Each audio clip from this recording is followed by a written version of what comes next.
Every September, Pune transforms, but few know the hands that build its devotion.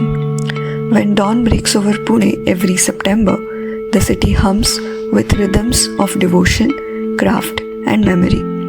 In quiet workshops, sculptors gather before towering frames, their tools echoing in sync with temple bells.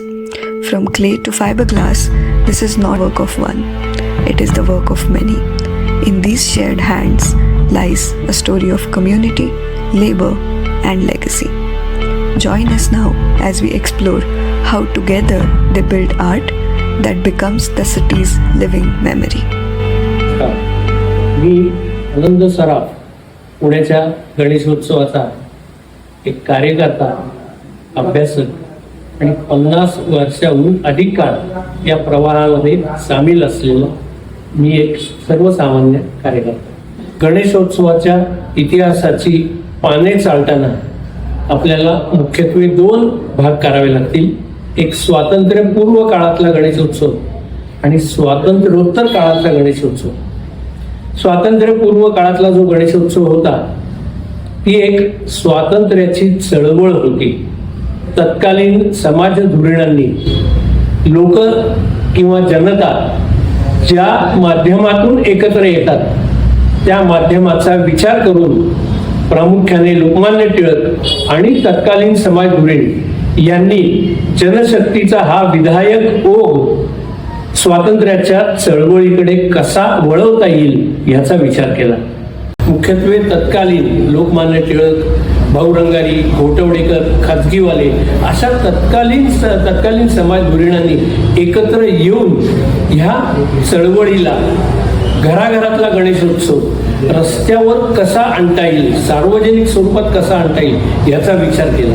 आणि त्या निमित्ताने एका दिशेने जनप्रवाह जेव्हा जातो तेव्हा त्याला वळण देणं सोपं जातं. हा विचार त्याच वेळी सुरुचला. Beyond its devotion, Ganeshotsav sustains an entire social ecosystem. Each street corner, each family business finds rhythm and livelihood in its arrival. Generations of craftsmen, sellers, and worshippers weave this shared heritage into daily life, where art, faith, and economy unite under one symbol of gratitude. या उत्सवाचं जे अर्थकारण आहे, सामाजिक समरसता आणि समाजोपयोगी अर्थकारण, त्यामध्ये पूजा साहित्याची अवतार मंडळांची दुकानं हे तर आहेतच, परंतु टिळक पुतळ्याच्या पाठीमागे जी पूजेसाठी 5 फळं लागतात, विड्याची पानं लागतात, ही विकणारी सुद्धा तांबोळी मंडळी आहेत. मग ही मंडळी सुद्धा पिढ्यानपिढ्या या परिसरामध्ये आपला व्यवसाय करतायत आणि गणरायाचा एक उपकृतता त्यांच्या मनामध्ये कायम रुजलेली आहे. म्हणजे आपला जो प्रत्येकाचा जो धर्म आहे, देव आहे, देश आहे, धर्म आहे, ह्या सगळ्या गोष्टी प्रत्येकाच्या वैयक्तिक पण आहेत आणि सामाजिक उपकृतता या उत्सवाची जी आहे ती प्रत्येकाच्या मनामध्ये आणि रक्तामध्ये सुद्धा भिनलेली आहे. Whole streets filled with giant stages, bright lights, and enormous sculptures being built in one night. The beat of the dhol tasha echoes, and then in the quiet, the artists begin their work. Behind every big spectacle are the hands of artists whose names we rarely see, but whose labor we feel. मग कलाकार जेव्हा घडत असतो त्या कलाकारांनी अगदी ठरवायचं की मी ह्या प्रवासात निघालेलो आहे, त्या प्रवासात काही पथ्यही त्याला पाळावी लागतात. आणि माझा काम तुम्हाला शिकवतो. मी ज्यावेळेला एखादं काम करत होतो प्रत्येक काम हे मला काही ना काहीतरी शिकवत असतं. प्रत्येक चित्र हे मला काही ना काहीतरी शिकवत असतो. प्रत्येक रंग हा मला काही ना काहीतरी शिकवत असतो. आणि ज्यावेळेला माझं आणि रंगाचं नातं जमतं आणि रंग ज्यावेळेला मला समजतात, मी जेव्हा रंग वाचू लागतो तेव्हा मी उत्तम पेंटिंग करू शकतो. मला रंगच नाही समजले, मला रंगांशी नाही बोलता आलं तर माझं चित्र नाही बोलतो होणार. ज्यावेळेला मी मातीशी खेळत असतो, माती हे माझं जर माध्यम आहे तर त्या मातीवर मला प्रेम करता आलं पाहिजे, त्या मातीला मला प्रेमाने हाताळता आलं पाहिजे. जर ते मला जमलं तर आम्ही दोघं ज्या वेळेला एकरूप होऊ त्यातूनच तेव्हा काहीतरी जिवंत कलाकृती निर्माण होऊ शकतो, नाहीतर नाही होऊ शकत. मानसशास्त्र याचा काय संबंध आहे? तुम्हाला मानसिक शांतता हवी असेल तर त्यातून कला निर्मिती होते. In old Tulshibag lanes, raw clay and hand-painted idols formed the soul of devotion. Then, in 1975, fiberglass entered the scene, its glossy surface shimmering under lights, transforming tradition. The material changed, but the heart remained the same. Art that celebrates memory, community, and the craft passed down through generations. तर मग 75 साली आमच्या त्या तुळशीबागेमध्ये एक कामगार होते, म्हणजे Suvarna fibres म्हणून एक कंपनी आहे फायबरग्लासची, तिथं काम करणारे. आणि त्यावेळेला साधारणतः फायबरग्लास हे इंडस्ट्रीयलसाठी वापरलं जायचं, इंडस्ट्रियल यूजसाठी वापरलं जायचं, की ज्याचा उपयोग फक्त हेल्मेट्स, चेअर किंवा इंडस्ट्रीयल काही असं जे लागणारं मटेरियल आहे ते करण्यासाठी वापरलं जायचं. तर तिथे 1-2 कामगार होते की जे तुळशीबागेमध्ये जवळपास राहत होते. त्यांच्याकडं थोडंसं चौकशी केल्यानंतर सरांना असं लक्षात आलं, सरांना म्हणजे आमच्या खटावकर सरांना, की हे काहीतरी वेगळं मटेरियल वापरत आहेत आणि ते बघावं. मग सर आणि आमचे तामण करून मित्र मी असं आम्ही बघायला गेलो. तर तिथं रेझिन हे जे फायबरग्लास वापरलं जायचं ते वापरून हे सगळं वेगवेगळे इंडस्ट्रियल आयटम तयार केले जातात. तर मग आमच्या सरांच्या लक्षात आलं की हे जर आपण आपल्या कामासाठी वापरलं तर चालू शकेल का. पण मग त्याचे प्रयोग करायसाठी मग मटेरियल थोडंसं आणलं. सुरुवातीला काही एक्सपेरिमेंट केली, काही छोटे मोल्डमधनं काही आम्ही काम केलं. आणि गणपतीच्या आधी म्हणजे आम्ही दरवर्षी तुळशीबागेचा गणपती प्लास्टर ऑफ पॅरिसचा मोठाच्या मोठा तयार करायचा आणि तो दरवर्षी विसर्जन करायचं. तर त्या वर्षी असं सरांना असं वाटलं की आपण हे मटेरियल वापरून घेऊ.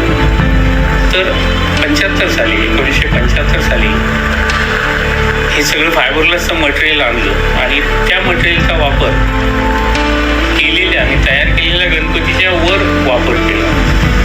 म्हणजे तो इम्बेड करायचा पण तो आम्ही आउटसाईडनं केला त्याचा, आणि वेळ कमी होता आणि काही कसा माहीत पण नव्हता. आणि मग आतला जो गणपती होता तो सगळा आम्ही पोखरून काढला, तो काढून टाकला आणि त्याचं जे नुसतं कवच बाहेरचा जो आकार तयार झाला तो म्हणजे मग त्या वर्षीचा आमचा गणपती झाला.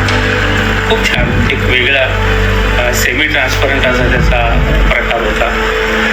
आणि मग आतमध्ये आम्ही त्याच्या म्हणजे बाकीचं डेकोरेशन तर केलेलंच होतं, पण त्याचबरोबर मग आतून आम्ही लाईट वगैरे टाकून एक वेगळा त्याचा इफेक्ट आणला. आणि त्यावेळेला संपूर्ण पुण्यामध्ये काचेचा गणपती असं त्याची एक क्रेज झाली, किंवा काचेचा गणपती केलाय. आणि खटावकरांना मास्तर असं म्हणलंय, मास्तरांनी काचेचा गणपती केलाय. मग वेगवेगळ्या लाईट्स टाकून इफेक्ट त्याचा खूप छानपैकी आला.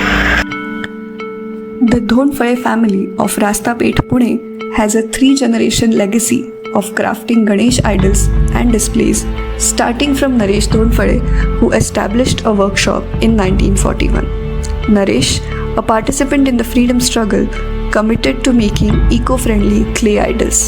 His son, Ravindra, blended tradition with innovation by introducing durable materials like epoxy resin and creating detailed patriotic displays. Ravindra's sons, Abhijit and Arvind, continue the family legacy, now working with modern materials like imported resin and imitation marble. Over 65 years, the Dhondphales have crafted thousands of idols, serving both households and prominent Pune mandals. The idols of mandals like Kasba Ganpati, Market Yard, Neni Ghat, Vajradehi and Sachapet Street, created by the family, continue to reside in the hearts of Ganesh devotees.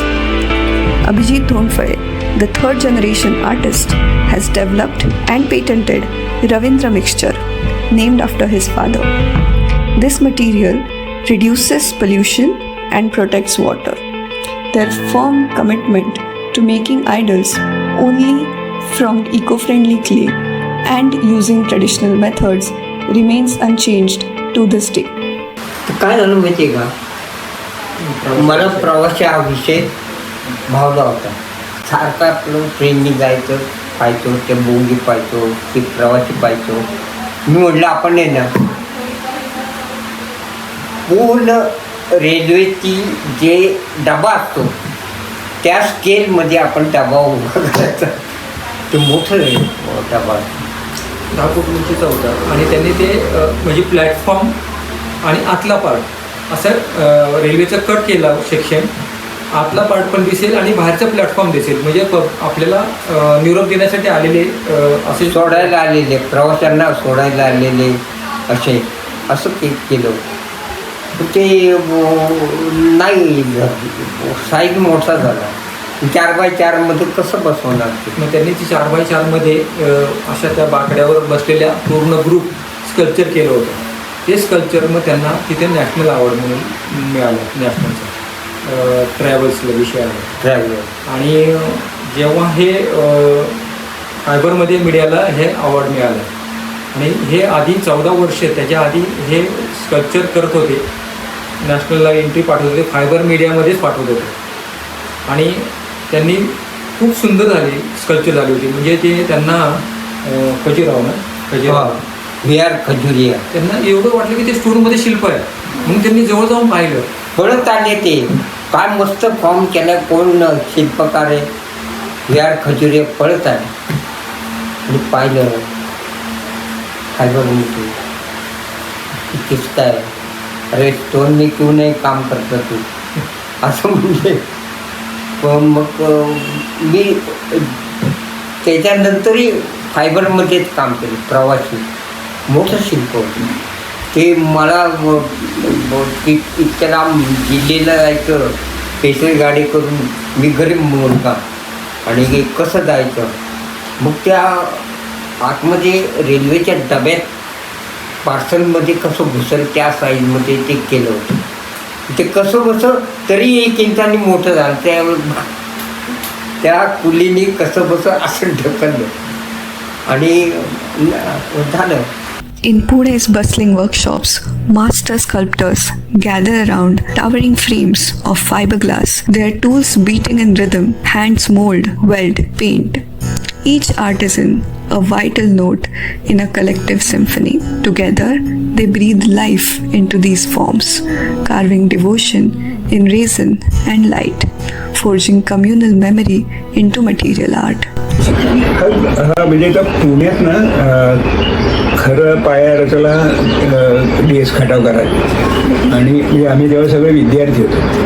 तर खटावकरां मला आता ते नाव आठवत नाही, पण खटावकरांच्या तुळशीबागेच्या गणपती तिथे एक board असायचा, यांचे शिष्य DS खटावकर. मला ते नाव आत्ता आठवत नाही. हे सांगायचं कारण म्हणजे पुण्यात एक परंपरा आहे की गुरूंबद्दल खूप आत्मीयतेने लिहितात. म्हणजे असं कोणी ते ऋण टाळत नाही.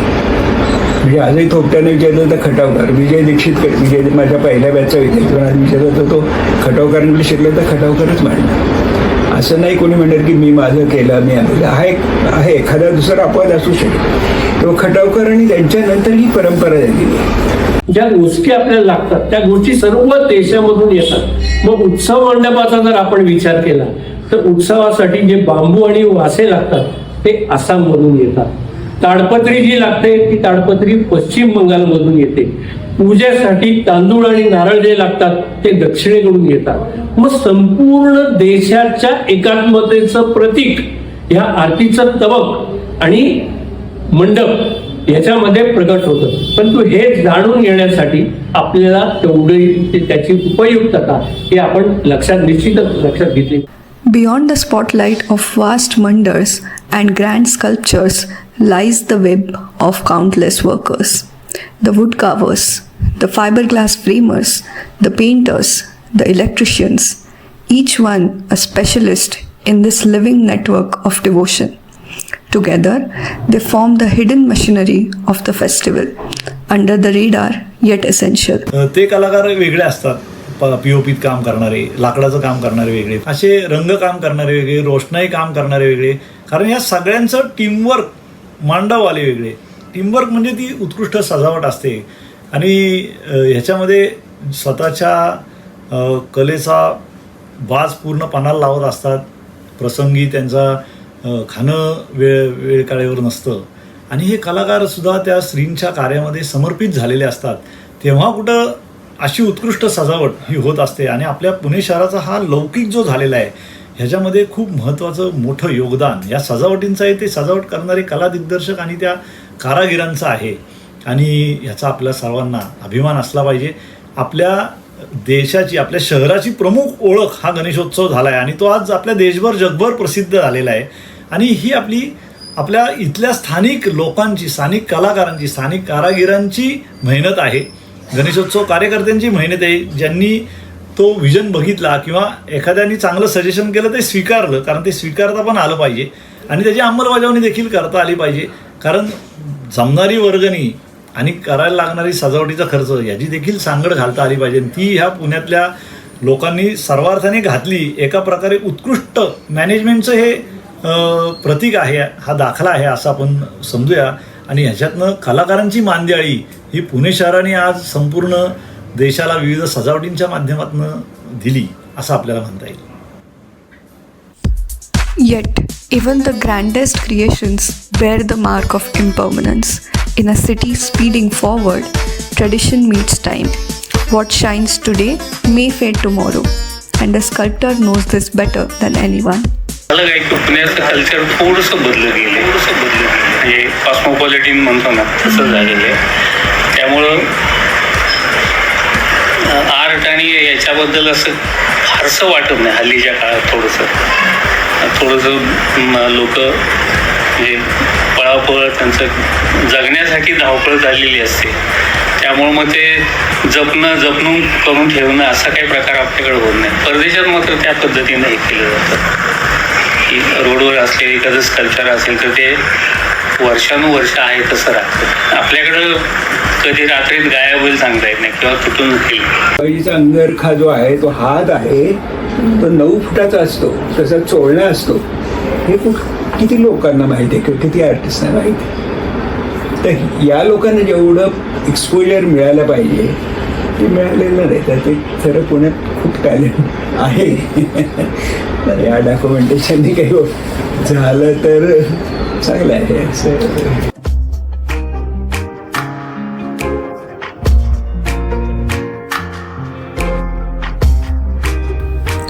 During Ganeshotsav, creation hums in every lane, hands shaping gods from clay, voices lifting devotion into air.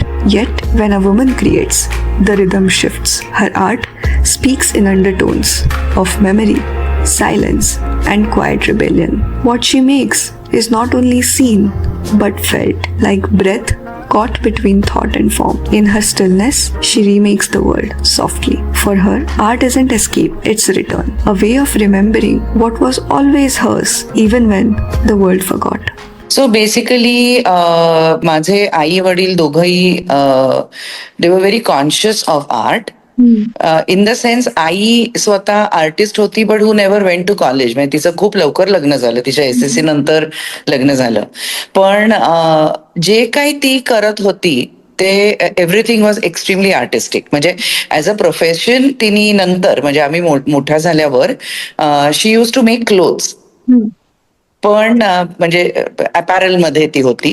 पण ड्रिफ्टवूड कलेक्ट करणं, त्याच्यापासनं म्हणजे तिची जी दृष्टी होती तीच she was an artist. I mean in totality. साधं टेबल सुद्धा तिने, डायनिंग टेबल लावलं ते सुद्धा she would have a beautiful table cloth ज्याच्यावर तिने एम्ब्रॉयडरी केलेली असेल, किंवा नुसती क्रॉकरी ती काढेल ते सुद्धा सुंदर असेल. कुठून ऑप्शन्स मधनं गोळा कर, हे कर, हाताने बनव. She would paint without any formal education. हे आईच्याकडे होतं. Shadow and silence. It's an act of seeing the world not as it looks but as it feels. And perhaps that feeling, raw and unarranged, is the truest kind of honesty. And once I had made my first work in paper mache, I made a family portrait. I called it family photograph. You know, so how both the parents are standing still and the small baby falling, you know. So it was how a still photograph would be. For me, it was always fun, you know. And मैंने बनाया, मतलब this is how I till date I go कि मुझे ये banana है तो मैं यही करूँगी. Acceptable or not acceptable, this is what I have to do. And at the same time wondered, you know, कि is this art?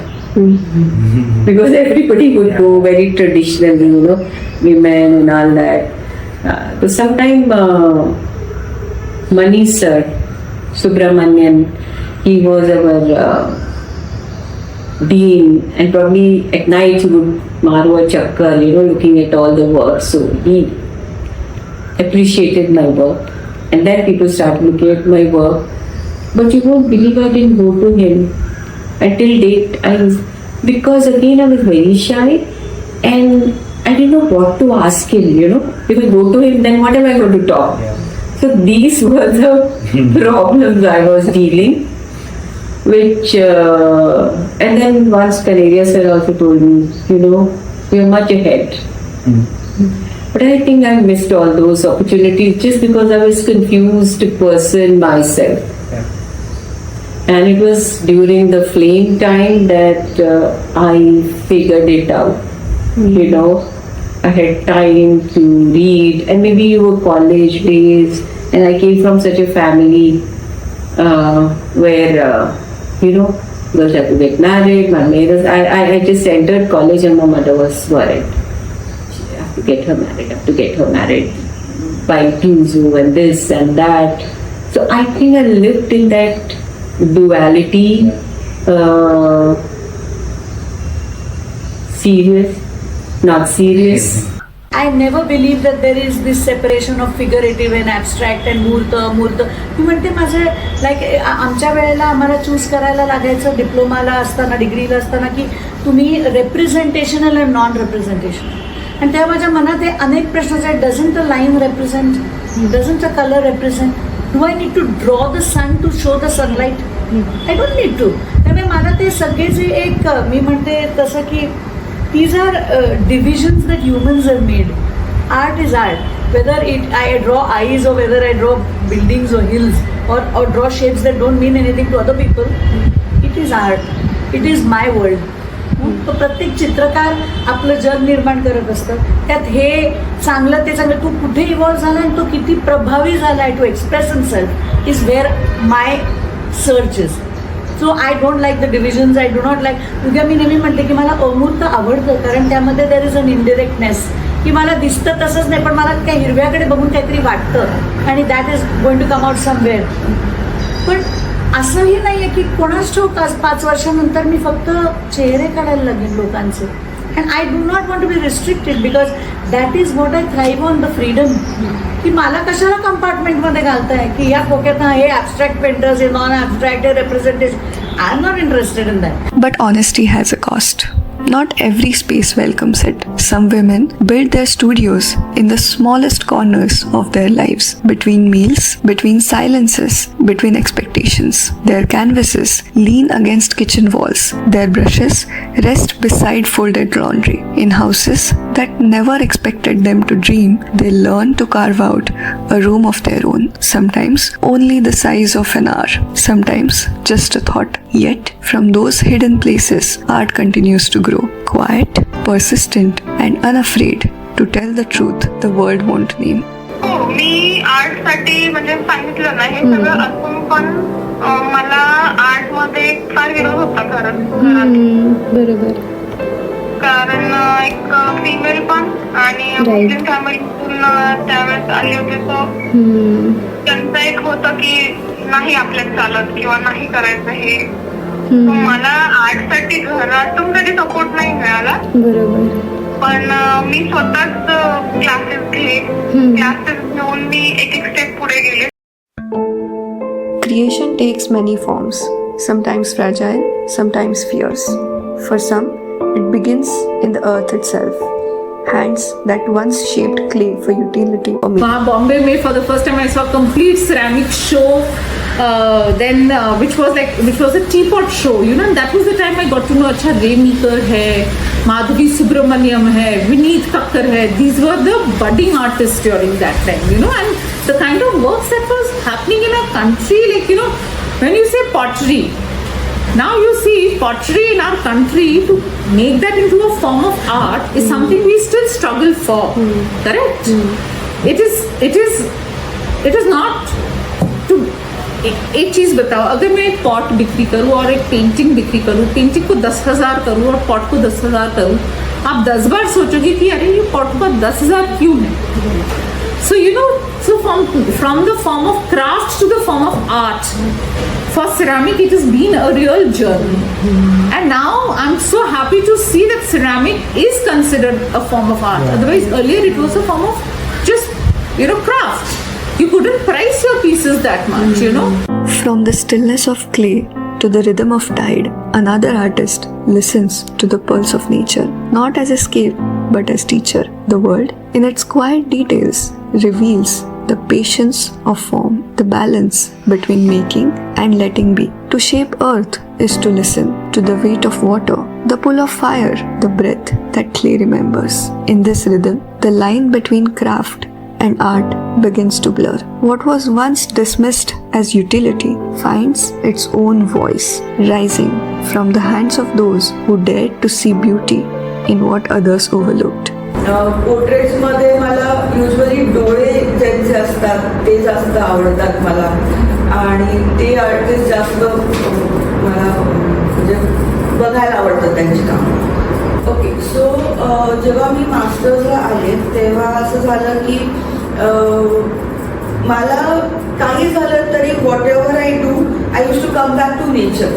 So maybe that was influence because माझं बालपण बरंचसं कोकणात गेलेलं आहे किंवा मावशीकडे मी जात होते, तर ते समुद्र म्हणजे ग्राउंड टू नेचर खूप होतं ते. सो असं होतं की नेचरला काही असं ओढून ताणून आपण काहीतरी कलर लावलेत असं होत नाही. तर मला असं वाटत होतं की असं काहीतरी एक पाहिजे ज्याच्यानी ते टेक्स्चर्स आपण करता करता आले पाहिजे, त्याचा रफनेस आला पाहिजे, त्याच्या कुठची नेचरमधली अक्षरशः 1% गोष्ट असेल जे अगदी स्मूथ असेल, नाही तर त्याला हात लावल्यानंतर जो फील असतो तो वेगवेगळा असतो. प्रत्येक गोष्टीचा प्रत्येक ऑब्जेक्टचा फील वेगळा असतो.